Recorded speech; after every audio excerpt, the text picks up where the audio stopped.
என்னோட வீடியோ சில பேர் நிறைய கடன் வாங்கிட்டு அந்த கடனை அடைக்க முடியாமல் கஷ்டப்பட்டு இருக்கீங்க. அந்த கடன் அடையிறதுக்கு 9 ஞாயிற்றுக்கிழமை யமகண்ட நேரத்தில் பிள்ளையார் கோவிலில் கொள்ள தானமாக கொடுத்தீங்கன்னா உங்கள் கடன் ஈஸியாக அடப்படும். அதே மாதிரி அங்காரக மகாபாக பகவன் பக்தவத்சல துவாம் நமாமி மமாசேஷம் ருணமாச விநாசய உணரோகாதி தாரித்ரியம் கேஷானி ஹிபமிருத்தியவ பயக்லேச மனஸ்தாபா நஷ்யந்து மம சர்வதா. இந்த ஸ்லோகத்தை நம்பிக்கையோடு சொல்லுங்கள். 5 தடவையோ 11 தடவையோ உங்களால் எத்தனை தடவை சொல்ல முடியுதோ நல்லா கேட்டுக்கோங்க. நம்பிக்கை ரொம்ப முக்கியம். அங்காரக மகாபாக பகவன் பக்தவத்சல துவாம் நமாமி மமாசேஷம் ருணமாச விநாசய ருணரோகாதி தாரித்ரியம் கேஷானி ஹிபமிருத்தியவ பயக்லேச மனஸ்தாபா நஷ்யந்து மம சர்வதா. சொல்ல சொல்ல கடன் அடைப்படும். அப்புறம் கடன் அடைப்படுறதுக்கு நீங்கள் யாருக்காவது கடன் கொடுத்துருந்தீங்கன்னா அவங்கக்கிட்ட அபிஜித் நேரம் அப்படின்னு ஒன்று இருக்குது. அபிஜித் நேரம்ங்கிறது மத்தியானம் 12:45 1:30 மணி வரைக்கும் உள்ள நேரம். இந்த நேரத்தில் வீட்டில் நல்ல சாமியை கும்பிட்டுட்டு நீங்கள் யார்கிட்ட கடன் கேட்டிங்களோ அவங்கக்கிட்ட கடனில் உள்ள ஒரு சிறு தொகையை கொடுக்கும்படி அறிவுறுத்தினா அவங்க உடனே ஒரு பகுதியை அவங்க கொடுக்க முயற்சி பண்ணுவாங்க. இது ஒரு பரிகாரம்.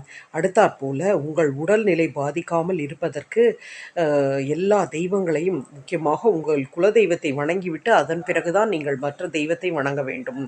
அதாவது அதிகாலையில் எழுந்திருந்து 33 கோடி தேவர்கள், தேவதைகள், பூமாதேவி, உங்களுடைய குலதெய்வம், இஷ்ட தெய்வம் மற்றும் உலகில் உள்ள அனைத்து தெய்வங்களிடமும் எனக்கு இந்த பிரபஞ்சம் அனைத்தையும் கொடுத்திருக்கிறது. நல்ல கணவர், நல்ல குழந்தைகள், நல்ல அம்மா அப்பா போன்றவற்றை இந்த பிரபஞ்சம் எனக்கு கொடுத்திருக்கிறது. அதுபோல் இந்த பிரபஞ்சம் எனக்கு கடன் வாங்குவதற்குரிய சந்தர்ப்பத்தை தரக்கூடாது. அப்படியே கடன் வாங்க வேண்டி வந்தாலும் அந்த கடன் தொகை முழுமையாக விரைவாக அடைபட வேண்டும் என்று 2 கைகளிலேயும் உப்பை வைத்து கொண்டு கிழக்கு நோக்கி பாயை விரித்து அதில் அமர்ந்து மனதார கடவுளிடம் வேண்ட வேண்டும். அதுபோல தினமும் கிழக்கு நோக்கி விரித்த பாயில் அமர்ந்து தனசம்பிரதி என்ற வார்த்தையை 27 முறை நம்பிக்கையோடு சொல்ல வேண்டும். இவ்வாறாக சொன்னால் உங்களுடைய பண தேவை உடனடியாக பூர்த்தியாகும். மேலும் நெல்லி மரம், வில்வ மரம் போன்ற மரங்களுக்கு, ருத்ராட்ச மரம் போன்ற மரங்களுக்கு கேட்கும் சக்தி உள்ளது. நெல்லி மரத்தில் மகாலட்சுமியும் விஷ்ணுவும் வாசம் செய்வதாக ஐதீகம். துளசி செடிக்கு கூட கேட்கும் சக்தி உள்ளது. நீங்கள் அதிகாலையில் எழுந்திருந்து நெல்லி மரத்துக்கு முன் நின்று 2 கைகளையும் கூப்பி ஏதாவது தவறு செய்திருந்தால் அந்த தவறுக்கு மன்னிப்பையும், அதேபோல் யாரேனும் திட்டியிருந்தால் அதற்காக மன்னிப்பையும், மேலும் உங்களுடைய கோரிக்கைகளை முன்வைத்து லக்ஷ்மி அஷ்டோத்திரம் பாட உங்களுடைய வீட்டில் பண வரவு அதிகரிக்கும். வில்வ மரம் போன்ற தெய்வ கடாட்சம் நிறைந்த மரங்களை இரவில் வலம் வரக்கூடாது. எக்காரணம் கொண்டும் அதில் உள்ள சமித்துக்களையோ குச்சியையோ எடுக்கக்கூடாது. எடுத்து அதை வீட்டுக்கு கொண்டு வந்து வீட்டில் உள்ள யாகத்தில் சேர்ப்பது மிகப்பெரிய பாவம். அத்தவறை செய்யக்கூடாது. அதற்கு பதில் அந்த மரத்தின் அருகில் நின்று உங்களுடைய குறைகளை வாய்விட்டு கூறி அந்த குறை நிறைவேற வழி செய்ய வேண்டும் என்று வேண்டினால் உங்களுடைய வேண்டுதல் நிறைவேறும்.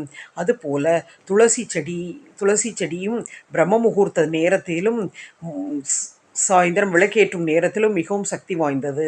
அந்த நேரத்தில் ஒரு அகல் தீபத்தை ஏற்றி அந்த துளசி செடி அருகில் வைத்துவிட்டு துளசி அஷ்டோத்திரத்தை மனமுருகி பாடினால் துளசி தாயார் உங்கள் வீட்டில் உள்ள வறுமை நீங்கி நீங்கள் நல்லபடியாக வாழ அருள் செய்வார்.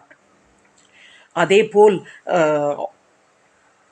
அரச மரத்து பிள்ளையாரும் மிகவும் சக்தி வாய்ந்தவர்.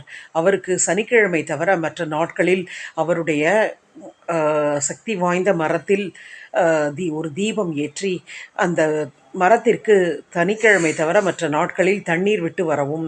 இதுபோல செய்து வந்தால் உங்கள் வீட்டில் பணவரவு அதிகரிக்கும். அதேபோல் 9 சனிக்கிழமை அரச மரத்து பிள்ளையாரை வேண்டி விளக்கு ஏற்றி வழிபட்டு வந்தால் உங்களுடைய வீட்டில் தாமதப்பட்ட காரியங்கள் உடனடியாக நடக்கும்.